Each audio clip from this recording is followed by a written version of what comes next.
Good morning students. हम आज account में डिस्कस करेंगे बेटा income and expenditure account for the year ending format. Income and expenditure account जैसा कि हम देख चुके थे होता क्या है और इस अकाउंट्स की फीचर्स क्या है, उन्हीं फीचर्स के आधार पर हम इसका आज फॉर्मेट डिस्कस करने वाले हैं। What are the various elements which are to be shown on the income side and on the expenditure side, those items we are going to be discuss। तो इसके इनकम साइड को आज हम discuss करने वाले हैं। देखिए इनकम साइड में हम क्या क्या ये लिखते हैं, ये सारे के सारे एलिमेंट्स जो भी इनकम साइड में हम दिखाएंगे। There are two particular sides, income side and expenditure side, and expenditure side is to be known as debit side and income side is to be known as credit side। तो जो income side में elements आते हैं वो सारे के सारे elements हमारे रिसिट्स एंड पेमेंट अकाउंट से आते हैं। जैसा कि हमने देखा था कि रिसिट और पेमेंट अकाउंट के अंदर कैपिटल एंड रिवेन्यू नेचर दोनों प्रकार के आइटम्स रिकॉर्ड किए जाते हैं। Capital receipts, revenue receipts, receipt side में, डेबिट साइड में, capital payments, revenue payments payment side में यानी क्रेडिट साइड में रिकॉर्ड करते हैं रिसिट और पेमेंट अकाउंट में। तो वहीं से हमें ये आइटम यहाँ ट्रांसफर करने हैं जिनके साथ कुछ एडजस्टमेंट्स भी होती हैं। तो एडजस्टमेंट्स के बारे में हम बाद में बात करेंगे, पहले उन आइटम्स को लिखेंगे जो आइटम्स ट्रांसफर किए जाते हैं। अगर हम बात करें रिसिट एंड पेमेंट अकाउंट के रिसिट साइड की, तो वहां पर जितनी भी रिवेन्यू नेचर की रिसिट्स होती हैं वो सारी की सारी इनकम साइड में ट्रांसफर कर दी जाती है। जैसे सबसे पहले interest on journal fund investment. क्या होता है ये, हमारे पास जो जर्नल फंड होता है that is your capital fund. अब कैपिटल फंड का पैसा हमें उस पैसे को, ये तो है नहीं कि कैश में हैंड ही रखते हैं, पैसे को बैंक में भी जमा करते हैं, इन्वेस्ट भी कर देते हैं उस पैसे को मार्केट में। तो उस इन्वेस्टमेंट पर जो इनकम होती है because that is a type of revenue nature receipt, तो उसको हम यहाँ पर शो करके चलते हैं। लेकिन यदि इसकी जगह पर जर्नल की जगह पर यदि स्पेसिफिक वर्ड आ जाता, स्पेसिफिक फंड पर इंटरेस्ट, तो उस इंटरेस्ट को हम पार्टिकुलरली बैलेंस शीट के अंदर उस स्पेशल फंड में ही ऐड कर देते और उसको जो है पार्टिकुलरली दूसरी तरफ जो है हम जो स्पेशल फंड इन्वेस्टमेंट होता जो कि एसेट साइड में शो किया जाता उसके अंदर भी ऐड करके दिखा देते, उसको यहाँ नहीं लिखते बेटा। हम लोग ध्यान रखना, जर्नल फंड इन्वेस्टमेंट पर जो इंटरेस्ट है वो यहाँ लिखा जाएगा, लेकिन अगर इस जनरल फंड की जगह स्पेसिफिक फंड आ जाता तो स्पेसिफिक फंड के ऊपर जो इंटरेस्ट है that will not to be recorded here, that will be recorded in the balance sheet itself and it will be added in the particularly, और दूसरी तरफ एसेट साइड में हम उसको स्पेसिफिक फंड इन्वेस्टमेंट में ऐड कर देते हैं।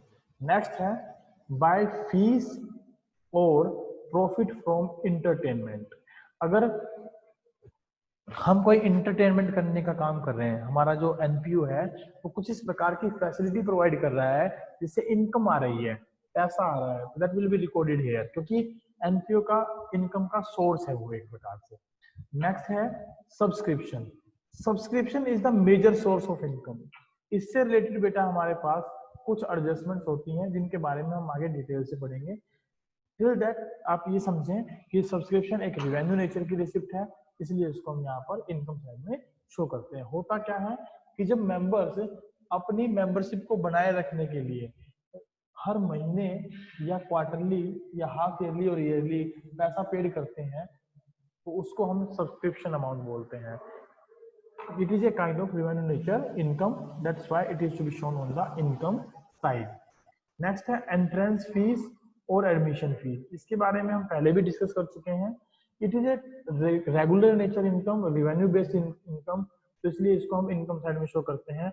जैसे कि हम मेडिकल गवर्नमेंट हॉस्पिटल्स वगैरह में एंट्री करते हैं तो वहां पर अगर अपने आपको आपके अपनी हेल्थ चेकअप करानी है तो वहां हम एक नॉमिनल फीस पे करते हैं, 5 रुपए 10 रुपए, जिसकी एक पर्ची जिसकी बेसिकली बनती है, एक हेल्थ कार्ड बन जाता है, उसको हम लेकर अलग अलग डॉक्टर्स के पास विजिट कर सकते हैं और अपने जो पार्टिकुलर हेल्थ इश्यूज हैं उनको डिस्कस कर सकते हैं।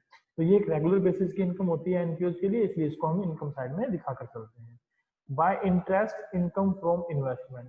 अगर आपके पास इन्वेस्टमेंट है, यानी कि मार्केट में आपने पैसा इन्वेस्ट कर रखा है, चाहे वो गवर्नमेंट बॉन्ड्स में कर रखा हो, चाहे डिफेंस बॉन्ड्स में कर रखा हो, चाहे एफडीज में लगा रखा हो पैसा, तो उनके ऊपर हमें पार्टिकुलरली इनकम इंटरेस्ट के तौर पर मिलती है।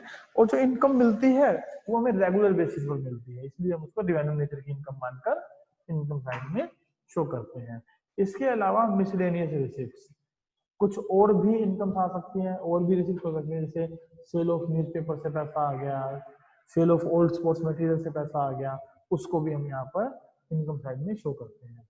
लोकर रेंट, एनपीओ जो होते हैं कई बार वो लोकर फैसिलिटी भी प्रोवाइड करते हैं, जिसकी वजह से उनको मंथली या हाफ ईयरली या ईयरली रेंट मिलता रहता है, जो कि उनकी एक इनकम का पार्ट बन जाता है, इसलिए उस इनकम को हम यहाँ पर शो करके चलते हैं इनकम साइड के अंदर। नेक्स्ट है by hall rent, hire of ground for marriage etcetera, है ना। जैसे एनपीओज हैं, अब आपने कम्युनिटी हॉल्स देखे होंगे, धर्मशाला देखी होंगी। अब जो धर्मशाला है, कम्युनिटी हॉल है, वहां पर पार्टिकुलरली कोई ना कोई फंक्शंस होते रहते हैं, और जो उस समाज के लोग हैं वही उसका यूटिलाइजेशन करते हैं, उसके रख रखाव के लिए, मेंटेनेंस के लिए कुछ पैसा उस पर खर्च भी होता है। तो वो जो पैसा खर्च करने के लिए जो आता है वो कहाँ से आता है, बेसिकली उस पार्टिकुलर प्लेस को रेंट पर देने से, किराए पर देने से ना, शादी के लिए, किसी फंक्शन के लिए। तो इस प्रकार से जो इनकम होती है उसको, वो भी उनकी एक रेगुलर बेसिस की इनकम मानी जाती है, और उसको भी हम लोग पार्टिकुलरली इनकम साइड में शो करके चलते हैं। Journal donation, here general donation means amount received for donation and you can utilize for any of the purpose, किसी भी पर्पज के लिए आप उसका उपयोग कर सकते हैं, उसे हम क्या बोलते हैं बेटा, जनरल डोनेशन बोलते हैं। अब जनरल डोनेशन जो होता है वो स्पेसिफिक नेचर का तो है नहीं, जनरल पर्पज का है, और आपको पता है एनपीओ के अंदर ऐसी इनकम नॉर्मली मिलती रहती है, लोग संस्थाओं को चंदा दान देते रहते हैं, तो ये डिविडेंड नेचर की इनकम है, इसलिए इसको हम इनकम साइड में शो करके चलते हैं। By sale of old sports material, old newspaper, magazine, old periodicals, waste paper, scrap, etc. This is a part of our regular basis transaction. NPO के अंदर ये रेगुलर बेसिस की ट्रांजेक्शन होती हैं, इसलिए इन इनकम को भी हम यहाँ शो करके चलते हैं। नेक्स्ट है by profit on sale of assets and all assets, कोई पुरानी एसेट्स बेच दी, उसके ऊपर हमें प्रॉफिट हो गया, तो उस प्रॉफिट को भी हम यहाँ पर as a part of income मानकर शो कर देते हैं। नेक्स्ट है बेटा हमारे पास by government grants in aid, government grants in aid, ये जनरली दो प्रकार की हो सकती हैं, एक रैकरिंग नेचर की और एक स्पेसिफिक नेचर की। यदि ये रैकरिंग नेचर की है तो उसको हम नॉर्मली इनकम मानकर यहाँ शो करेंगे, और एक स्पेसिफिक नेचर की है तो it will be shown in the balance sheet, will be added in the capital fund और जनरल फंड। तो cash subsidy from the government, ये एक हमारी जनरल नेचर रैकरिंग नेचर की जो है ना ग्रांट है। जनरली एनपीओज को ऐसी सब्सिडीज मिलती रहती हैं ऑर्गेनाइजेशन को रन करने के लिए, इसलिए उसको इनकम मानकर यहाँ हम लोग शो करते हैं। By sale of food stuff refreshment revenue less purchase of food stuff, जो हमारे पास खाने पीने का सामान होता है। अब एनपीओ जब रन होते हैं तो वहां पर कुछ शॉप्स भी ओपन हो जाती हैं ना, आने जाने वाले लोगों को खाने पीने का सामान भी वहाँ अवेलेबल मिलता है, तो जो खाना पीने का सामान बेचने से जो पैसा आता है that is called sale of food stuff and it will create a income for the NPO, that's why it is to be shown here. Generally जो टोटल रेवेन्यू आता है उसमें से हम परचेज एक्सपेंसेस को माइनस करके दिखा सकते हैं, रिफ्रेशमेंट एक्सपेंसेस को माइनस करके दिखा सकते हैं, जो बचती है उस इनकम को हम यहाँ शो कर लेते हैं। प्रॉफिट्स ऑन स्पोर्ट्स, अगर मान लीजिए कोई पार्टिकुलर गेम हुआ है, गेम जो है ऑर्गेनाइज किया है उसके ऊपर उसको किसी तरह की इनकम हो जाती है, तो वो प्रॉफिट्स भी हम यहाँ पर दिखा सकते हैं। And it can be profits on sale of sports equipment. By receipts from charity show, अगर चैरिटी शो से कोई पैसा आता है तो उसको भी हम यहाँ दिखा सकते हैं, और कोई एक्सपेंसेस भी है तो उनको यहाँ लेस करके डायरेक्टली इनकम को दिखाया जा सकता है, या आप इसको अलग अलग भी दिखा सकते हैं, यानी कि चैरिटी शो से रिसिप्ट इस साइड और एक्सपेंसेस इस साइड। ऐसे ही फूड स्टफ का जो पॉइंट था उसमें भी हम इसको शो करके दिखा सकते हैं, फूड स्टफ रिप्लेसमेंट रेवेन्यू इस साइड में, इनकम साइड में, और एक्सपेंसेस एक्सपेंडिचर साइड में। This is the income side. Let us discuss now expenditure side. What are the various elements are to be shown in the expenditure side of the income and expenditure account? पहला point है to charity. Charity standing for your a kind of expense regularly. ऐसे organisation जो है ना charity में पैसा donate करते रहते हैं, क्योंकि इनका काम है पब्लिक सर्विस देना, सेवाएं प्रोवाइड करना। टूर्नामेंट एक्सपेंसेस, अगर टूर्नामेंट फंड गिवन नहीं है तो, if there is no tournament fund, tournament fund is specific fund, अगर गिवन है तो टूर्नामेंट फंड और टूर्नामेंट एक्सपेंस दोनों में जो ज्यादा होगा उसमें से कम वाले एलिमेंट को घटाकर अकॉर्डिंगली पुट किया जाएगा। जैसे मान लीजिए टूर्नामेंट फंड जो है वो 5,000 रुपए का है, टूर्नामेंट एक्सपेंस जो है वो 2,000 रुपए का है, टूर्नामेंट फंड से टूर्नामेंट एक्सपेंस घटा के यानी जो अमाउंट बची 3,000 रुपए उसको हम बैलेंस शीट में ले जाएंगे और लायबिलिटी साइड में शो करेंगे। लेकिन अगर इसका उल्टा हो जाए, टूर्नामेंट फंड तो 5,000 रुपए है और टूर्नामेंट एक्सपेंस जो है वो 7,000 रुपए हो जाए, तो अब 2,000 रुपए के हमारे एक्सपेंस बचेंगे, उनको हम क्या करेंगे एक्सपेंडिचर साइड में टू टूर्नामेंट एक्सपेंडिचर के नाम से शो करेंगे। अदरवाइज अगर फंड नहीं दे रखा तो टूर्नामेंट एक्सपेंस यहाँ आएंगे, और टूर्नामेंट एक्सपेंस नहीं दे रखे खाली टूर्नामेंट फंड दे रखे हैं तो वो बैलेंस शीट की लायबिलिटी साइड में शो किए जाएंगे। नेक्स्ट है salaries and wages. Salaries and wages normally NPO paid करता है, खर्चा है उसके लिए, तो इसको हम एक्सपेंडिचर साइड में दिखा देते हैं।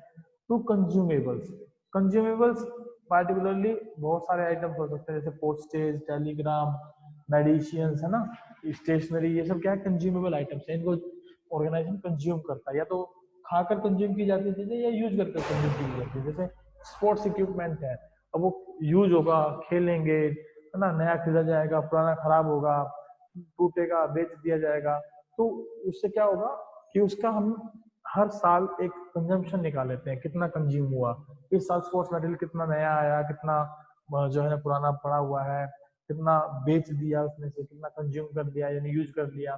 तो ऐसे मेडिसिन हैं, फूड स्टफ्स हैं, पोस्टेज हैं, इन सब के हम कंज्यूमेबल आइटम्स निकालते हैं। तो इसके बारे में भी डिटेल से पढ़ेंगे हम चैप्टर्स में, जैसे धीरे धीरे आगे बढ़ते जाएंगे। रेंट, रेट, टैक्सेस, खर्चे हैं, एनपीओज को करने पड़ते हैं, तो एक्सपेंडिचर के तौर पे कंसीडर किए जाते हैं, इसको एक्सपेंडिचर में लिखा जाएगा। पोस्टेज, स्टैम्प्स, कोरियर चार्जेस, अगर इनसे रिलेटेड एडिशनल इंफॉर्मेशन ना हो तो these are to be treated as an expense, तो यहाँ पर डायरेक्टली दिखाए जाएंगे। यदि एक्सपेंसेस दे रखे हैं, एडिशनल इन्फॉर्मेशन दे रखी है, ओपनिंग क्लोजिंग स्टॉक दे रखा है, तो अकॉर्डिंगली हम क्या निकाल लेंगे, इनका कंज्यूमेबल पॉइंट निकालेंगे, कितना ये कंज्यूम हमने किया है। Telephone, electricity charges, miscellaneous expenses, advertisement, sundry or miscellaneous expense, entertainment expense, upkeep of field and pavilion, grass, seeds, etc. These all are the expenses which are to be shown on the expenditure side. Next है depreciation on fixed assets. Fixed assets के ऊपर depreciation भी हमारा एक खर्चा होता है NPO का, उसको भी हम यहाँ शो करके चलते हैं। फिक्स एसेट्स डिस्ट्रॉयड, अगर फिक्स एसेट से कोई लॉस हो जाए तो हम उसको यहाँ दिखा सकते हैं, अगर वो खराब हो जाए, उसकी वैल्यू 0 हो जाए, तो उसको हम यहाँ दिखा सकते हैं। Loss on sale of fix assets, loss on sale of investment, insurance premium, general expenses, help for example help to needy students, charity show expenses, less charity show receipts, if charity show expenses exceed receipts, अगर हमारे expenses जो है वो ज्यादा है receipt से तो हम इधर दिखा देंगे, और अगर रिसिप्ट ज्यादा है एक्सपेंसेस है तो इनकम साइड में शो कर देंगे। ऑनरेरियम, ऑनरेरियम क्या होता है, it is a kind of payment, payment to an artist, payment to an lecturer, fees etcetera. यानी कि मान लीजिए एनपीओ जो होते हैं वो क्या करते हैं, बाहर से लोगों को इनवाइट करते हैं, बुलाते हैं, और पार्टिकुलरली जो लोग बाहर से आते हैं वो कोई पार्टिकुलर लेक्चर देते हैं या कोई ट्रेनिंग टाइप देते हैं, तो उनको बदले में जो भी पैसा दिया जाता है that is to be termed as your lecture fees और honorarium. Subscription paid for periodicals, magazines, newspaper, सब एनपीओज हैं वो अलग अलग न्यूज़पेपर मैगजीन्स को सब्सक्राइब करके रखते हैं ताकि जो उसके मेंबर्स हैं उनको वो उनको रीड कर सकें, उनसे नॉलेज गेन कर सकें, उनका फायदा उठा सकें, है ना, वो अपना एंटरटेनमेंट कर सकें basically. To audit fees, tuition fees, meeting expenses, all these are the expenses for the NPOs, so these are to be shown on the expenditure side. Next है to office expense, है ना, repair, renewals, expenses on नुक्कड़ drama, interest paid on loan, surplus interest paid on loan etcetera, ये सब क्या है हमारे expenditure है। उसके बाद हम करते क्या है बेटा, जैसे कि हमारे पास दो साइड्स हैं, एक तो इनकम साइड है और एक हमारी एक्सपेंडिचर साइड है। अगर हमारी इनकम साइड बड़ी है एक्सपेंडिचर साइड से तो हमारे पास निकल कर आता है बेटा सरप्लस। तो उसको हम सरप्लस का नाम देते हैं। और इसके वाइस वर्सा क्या करोगे आप लोग, अगर एक्सपेंडिचर ज्यादा हो जाए किससे, इनकम से, तो that will be termed as deficit, तो उसे हम डेफिसिट के नाम से बुलाते हैं। तो इस तरीके से हम अपना फॉर्मेट बनाते हैं। आइए एक बेसिक सा क्वेश्चन इसके ऊपर डिस्कस करते हैं, जिसमें हमें सिर्फ यही देखना है without any adjustment how we can prepare the income and expenditure account from the receipt and payment account. There is an illustration 1.2 from the following receipts and payment account of green Delhi club for the year ended 31 March 2020 prepare income and expenditure account. जैसे में income और expenditure account prepare करना है बेटा। Receipts and payment account of green club Delhi club हमें दे रखा है 31 March 2020 को, जिसमें रिसिप्शन में लिख रखा है to balance brought down subscription entrance fees donation includes ₹1000 for building. तो ये स्पेशल नेचर का हो गया इतना, बाकी सारा जनरल हो जाएगा। To hold rent sale of investments, इतने रुपए के इन्वेस्टमेंट इतने रुपए के सेल किए तो प्रॉफिट लॉस की कैलकुलेशन की जाएगी। Accrued interest for 2018-19। और इधर है हमारे पास salary paid for 11 months, rent, electricity, taxes, printing and stationery, book, fix deposit 9% and balance है करेंट डाउन।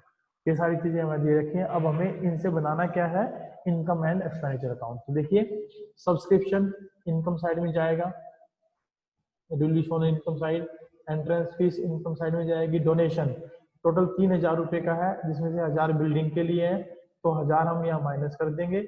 जो बच गए मेरे पास 2000 रुपए, उसको हम क्या करेंगे, इनकम साइड में शो करके चलेंगे। तो इसमें से हम 1000 घटा देंगे तो 2000 रुपए हमारा इनकम साइड में शो किए जाएंगे।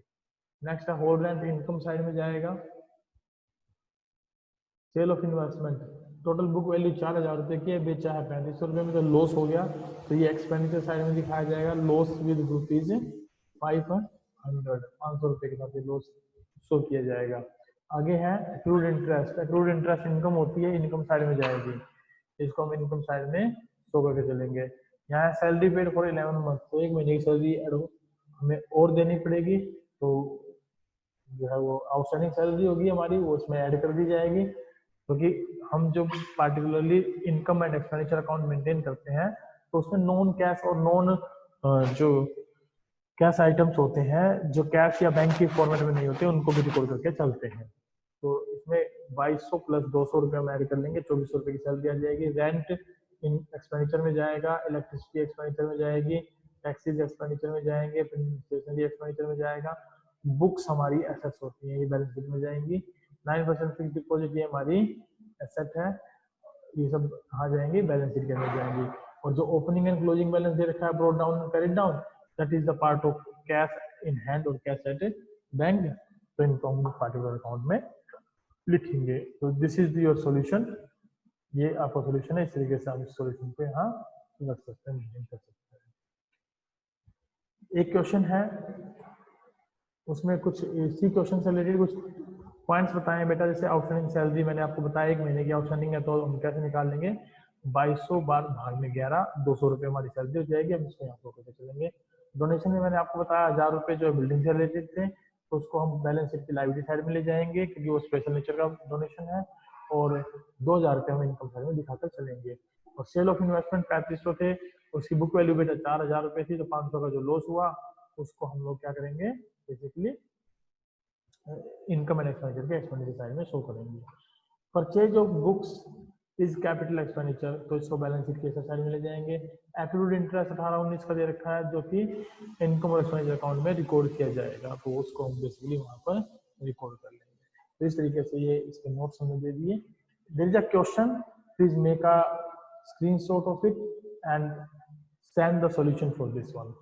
From the following receipt and payment account of Kolkata Sports Club for the club year ended 31 March 2020, prepare income and expenditure account। receipt and payment account आपको दे रखा है और सारे आइटम एडिटीज दे रखे हैं। आपको ध्यान रखना है कि जब भी हम इसको रिसीट और पेमेंट अकाउंट को इनकम और एक्सपेंडिचर में कन्वर्ट करते हैं, तो वहां पर कैश एंड बैंक के जो आइटम यहाँ गिवन है, उनको हम बैलेंस शीट में ले जाते हैं बेटा, बैलेंस ब्रोट डाउन और बैलेंस कैरिड डाउन। उसके अलावा जो एलिमेंट हमें गिवन होते हैं, उनमें से हमें आइडेंटिफाइड करने होते हैं रिवेन्यू नेचर के आइटम्स कौन से हैं, और इधर से एक्सपेंसेस में से हमें ढूंढने होते हैं रेवेन्यू नेचर के एक्सपेंसेस कौन से हैं, केवल वही इनकम और एक्सपेंडिचर में जाएंगे, इनके अलावा हम कोई पॉइंट इनकम और एक्सपेंडिचर में नहीं लिखते हैं। ये इसका सॉल्यूशन है। This is the difference between income and expenditure account and receipt and payment account. आइए देखते हैं इन दोनों के बीच में क्या क्या डिफरेंसेस हैं। On the basis of nature अगर हम बात करें तो इनकम और expenditure account profit and loss की तरह बनता है, ये कैश बुक की तरह बनाया जाता है।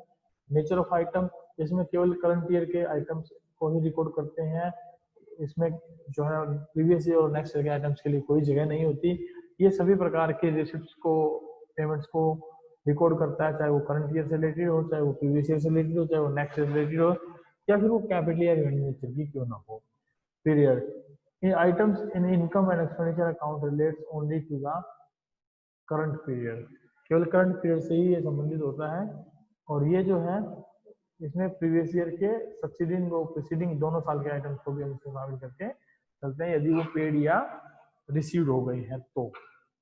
नेक्स्ट है basis of accounting. Basis of accounting की यदि हम बात करें तो it is prepared on accrual basis of accounting and it is prepared on cash basis of accounting. इसको हम एक्रूअल बेसिस पे बनाते हैं, इसको हम कैश बेसिस पे बनाते हैं। जो भी फीचर्स हमने पढ़ी हैं उन्हीं के आधार पर ये डिफरेंसेस हम डिस्कस कर रहे हैं बेटा। Debit side and credit side, जो debit side of this account होता है उसमें हम सारे एक्सपेंसेस और लॉसेस को रिकॉर्ड करते हैं एक्सपेंडिचर में, और डेबिट साइड ऑफ अकाउंट है रिसिप्ट और पेमेंट की, तो उसमें सारी रिसिप्ट रिकॉर्ड की जाती हैं, और वाइस वर्सा क्रेडिट साइड के लिए। डेप्रिसिएशन एक नॉन कैश एक्सपेंस है, तो it will be recorded only in the income and expenditure account, not in the receipt and payment account. Receipt और पेमेंट में इसको शामिल करके नहीं चलते हैं। ओपनिंग बैलेंस, इसका कोई ओपनिंग बैलेंस नहीं होता, इसके ओपनिंग बैलेंस में हम लोग cash in hand, cash at bank या ओवरड्राफ्ट वगैरह को इंक्लूड करके चलते हैं। Closing balance, balance at the end represent surpluses of income over expenditure show करके चलता है। Balance at the end represents cash in hand and cash at bank etcetera, हम इसके एंड के बैलेंस को शो करके चलते हैं। यानी इनकम और एक्सपेंडिचर से हमें सरप्लस या डेफिसिट मिलेगा, जबकि इससे हमें क्या मिलेगा पार्टिकुलरली, इससे हमें क्या मिलेगा पार्टिकुलरली क्लोजिंग बैलेंस में cash in hand, cash at bank etcetera. Next जो क्लास हमारी रहेगी बेटा वो रहेगी treatment of some peculiar items in the financial statements of not for profit organisation. तो नेक्स्ट क्लास में हम लोग ये सारे पॉइंट डिस्कस करने वाले हैं। तो आज का आपका होमवर्क जो रहेगा वो रहेगा कि जो भी मैंने आपको पढ़ाया उसके नोट्स बना लेंगे, और उनके नोट्स बनाकर आप मुझे शाम तक सेंड कर देंगे। Thank you very much, have a good day.